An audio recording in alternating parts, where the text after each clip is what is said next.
load an amp or a taiko reel onto the machine.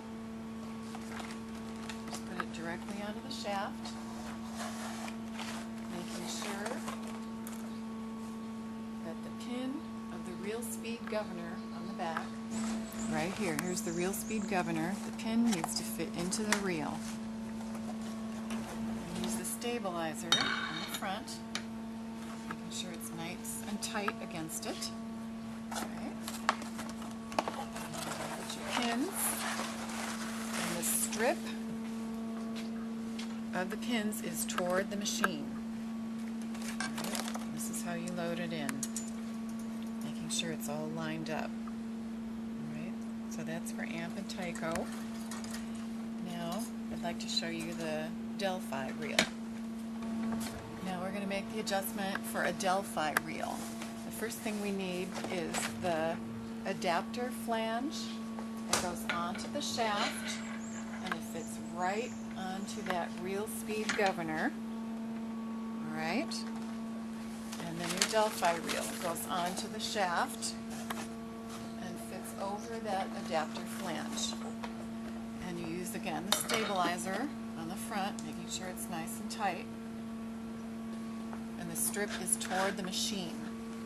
Now, something else you need to do when you're switching between an amp reel and a taiko reel, when you're putting a reel on, you want to make sure that the strip fits against the guide when it comes off the reel. Now with this, you can see that there's a gap. Alright, so what we're going to do is we're going to use our tool here, open this up just a little bit, and adjust the whole shaft over just slightly so that it closes that gap. How does that look from that angle? Our strip lined up with our guide. Now, before we put the strip into the feed assembly, we want to make sure that there's at least a ½ inch of empty strip to go into the assembly. We don't have that, so what we're going to do is cut a pin off the end. We also want to make sure that the end is square. It makes it easier for the machine to catch it. Okay, so I'm going to square the end. I'm going to open up the feed assembly, put the strip in, and close it up snug against the pins, just so they don't move here. Okay, now you know that's too tight, and then you open it up just slightly so that they can move. Alright, and you put them in all the way till the end, till they stop. Now, you're ready to turn on the machine. What you want to do is make sure it's all the way down. You want the speed all the way down, and you also want it on forward. Okay, so those two things before you turn it on. Now, your pins are in your assembly. You go ahead, turn the machine on. Give them a little nudge if they don't catch. Maybe turn it up just slightly. And they can hear that they're starting to cut. Okay, so now we're going to turn it off and check the adjustment on them. The way you check is to look at them, the ones that were cut. This one, you can tell that the machine is not cutting enough of the tail. So what you would want to do if you get pins like this is you tighten up your assembly slightly. Okay, this one is perfect. This pin has no tail.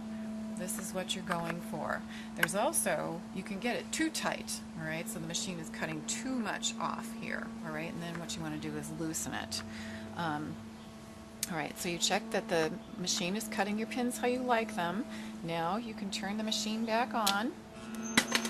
Alright, get it going a little bit. And you're going to wait until your empty strip comes about 3 inches past the wind-up assembly.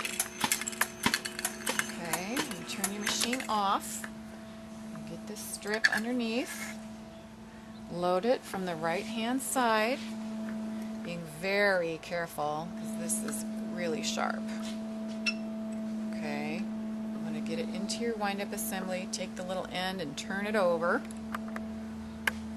Okay, now you're ready to turn the machine on again. Okay, it's going to start winding. Now we're assuming your pins are adjusted how you want them. You can turn up the speed.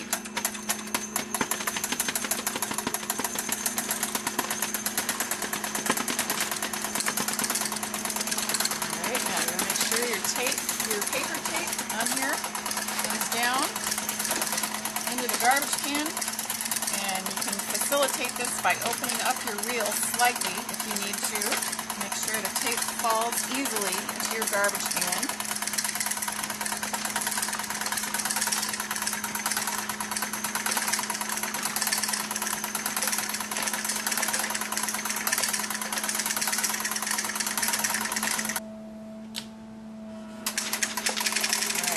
Paper's getting into your machine, sure to get it out of the way. Again, opening this up helps the paper just fall down on the other side of the table. And make sure not to get paper cuts. It's very sharp here. Okay, as you get down to the end of the reel, you want to turn it down to the slowest speed. Let it go through very slowly at the end.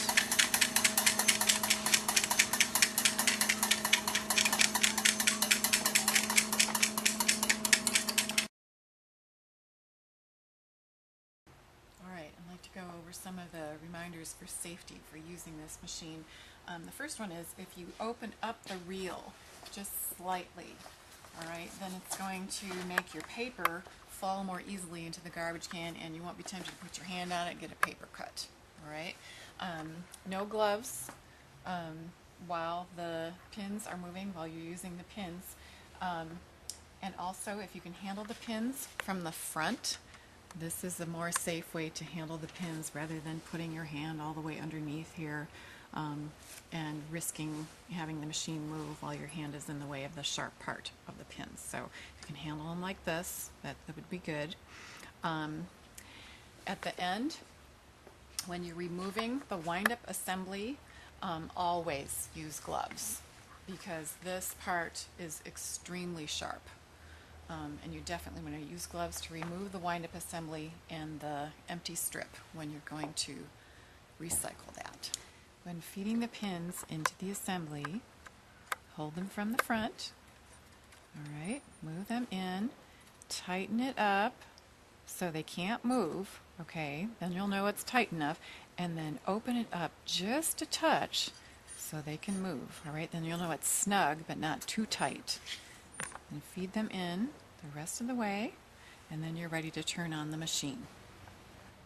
At the end of the reel, you want to slow it down so it feeds through slowly.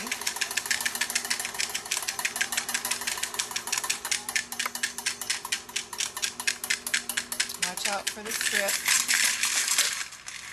Okay, and now it's time for gloves, because the empty strip is very sharp.